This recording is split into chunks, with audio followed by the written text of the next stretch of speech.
बिस्मिल्लाहिर्रहमानिर्रहीम। माया सलाउद्दीन हमारे सीरिया सिंधी था आर्ट्स क्लास 7th जी मैथमेटिक्स जारी है। अज असो अल्हम्दुलिल्लाह यूनिट नंबर 7 है जिखे अस चूँ था फाइनेंशियल अर्थमेटिक। उन अंदर जो टॉपिक है एक तो असां उन में पहिरियों 3 बेसिक इक्वेशंस कवर कयूंसीं गुज़िरियल वीडियो में, तो जी असां हिकिड़ो बेसिक कंसेप्ट असांजो क्लियर थे। पर अॼु जो टॉपिक है वो है टैक्सिस। हाणे सब खां पहिरियां त टैक्स छाखे चयो थो वञे, गवर्नमेंट के तरफा कहीं भी प्रोडक्ट ते इनकम ते या कहीं भी एक्टिविटी ते जेका टैक्स आ उनके असां टैक्स चवंदा आहियूं। ठीक है, एकड़ो छा चवंदा आहिनि टैक्स, उनके चवंदा असां जेका माना गवर्नमेंट कंहिं भी शइ ते असां ते लागू करे थी। हाणे टैक्स ब थींदियूं आहिनि, हिकिड़ी थींदी आहे डायरेक्ट टैक्स ऐं ॿी थींदी आहे इनडायरेक्ट टैक्स। हाणे डायरेक्ट टैक्स कहिड़ी आहे, जेका if tax is levied directly on personal और कॉर्पोरेट इनकम डायरेक्ट टैक्स हूंदी आहे। यानी कहीं भी प्रोडक्शन ते, कंपनी ते या कहीं भी जेको आहे सो एक ज़ाती कंहिं शइ ते जॾहिं टैक्स लॻंदी आहे असां उनखे चवंदा आहियूं डायरेक्ट टैक्स। इनडायरेक्ट छा आहे, जॾहिं तव्हांजी कंहिं भी सामान ते या सर्विसिस ते टैक्स लॻे। मिसाल तव्हां साबुण यूज़ कंदा आहियो, शैम्पू वठंदा आहियो, पेस्ट वठंदा आहियो, उन में हिकिड़ी टैक्स इंक्लूड हूंदी आहे। बिजली जो बिल पे कंदा आहियो, उन में भी गवर्नमेंट जी टैक्स हूंदी आहे। इन टैक्स के इनडायरेक्ट टैक्स चइबो आहे। यानी वो हथ में नथी वठे, उहा छा उन सां गॾु उन में लॻाए करे उन जे इस्तेमाल ते इनडायरेक्टली तव्हां कंडक्ट थी करे। पर हिकिड़ी उहा आहे जेका असां डायरेक्ट पे कंदा आहियूं, माना हीअं बाक़ाइदे बाय हैंड असां पे कंदा आहियूं पंहिंजी वर्थ ते, पंहिंजी इनकम ते, कॉर्पोरेट कोई भी हिकिड़ो फंक्शन हूंदो आहे त। ठीक आहे, हिकु त इहे ॿ शयूं असांखे ज़हन में हुजनि। हाणे जेको असांजो टॉपिक आहे उहो आहे प्रॉपर्टी टैक्स। यानी कंहिं भी ज़मीन जे ख़रीदो फरोख्त ते जेका टैक्स लॻंदी आहे उन टैक्स के असां ॾिसंदासीं परसेंटेज जे तनाज़ुर में।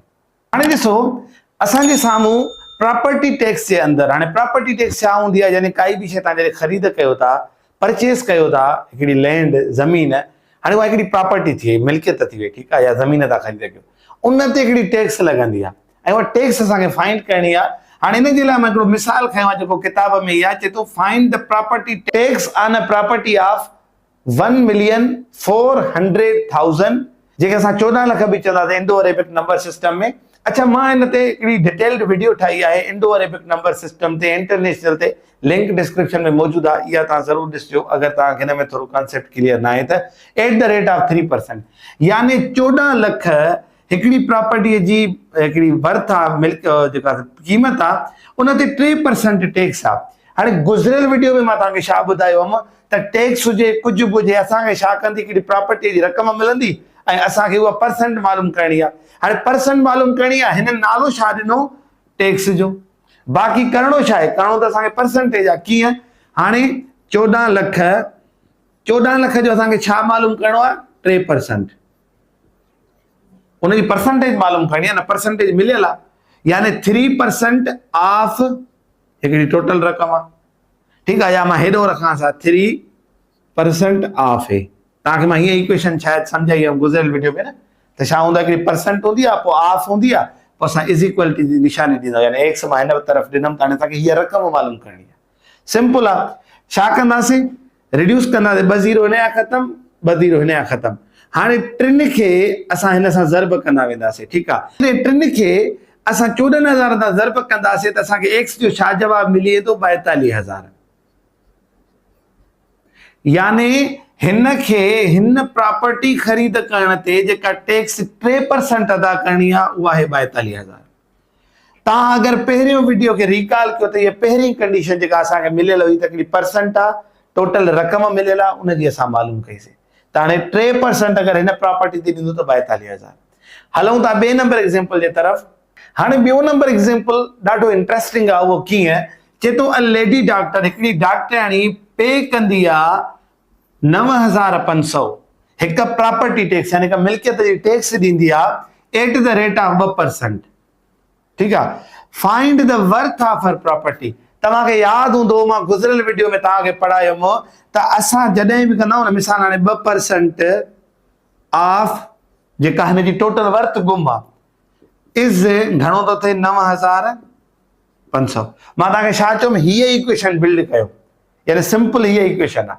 उन खां पोइ असांखे हीअ फाइंड करणु आसान आहे। उहो कीअं, माना मां कीअं सम्झमि त हिते एक्स ॾींदमि, यानी हिन जी टोटल वर्थ गुम आहे। ठीक है, टोटल वर्थ गुम आहे, हीअ 2% थी पे करे त हीअ टैक्स घणी थी ॾे 9,500 यानी जॾहिं 2% कंहिं वर्त जा कढंदासीं त पोइ असांखे ख़बर पवंदी त ॾे घणा थी। ठीकु, हाणे वर्त गुमा न असां छा कंदासीं हाणे हिन इक्वेशन खे ठाहींदासीं। कीअं ठाहींदासीं? हिते x अकेलो करणी आहे यानी 2/100 ऑफ खे ज़रब कंदासीं त x 9,500। ठीकु आहे, पोइ x छा थियल आहे हिन सां ज़रब थियल आहे, उहा होॾे छा थी वेंदी वंड 2/100। वंड कंदासीं त वंड कीअं कंदा आहियूं असां फ्रैक्शन जी? असां साॻियो वांगुरु रखंदासीं 9,500 अपान 1। हिनखे छा में कन्वर्ट कंदासीं ज़रब में, हिनखे रेसिप्रोकल कंदासीं जे कंदा आहियूं।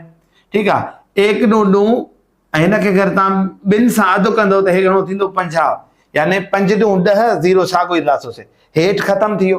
हाणे छा कंदासीं हिन 9,500 खे छा सां ज़रब कंदासीं 50 सां ज़रब कंदासीं। तव्हां जॾहिं 9,500 खे 50 सां ज़रब कंदव त जवाब ईंदो 4,75,000। हाणे हीअ असांखे छा ख़बर पई? ओ हीअ प्रॉपर्टी यानी हिनजी टोटल वर्थ यानी 2% कढंदो न 4,75,000 जा त तव्हांखे जवाब मिलंदो 9,500।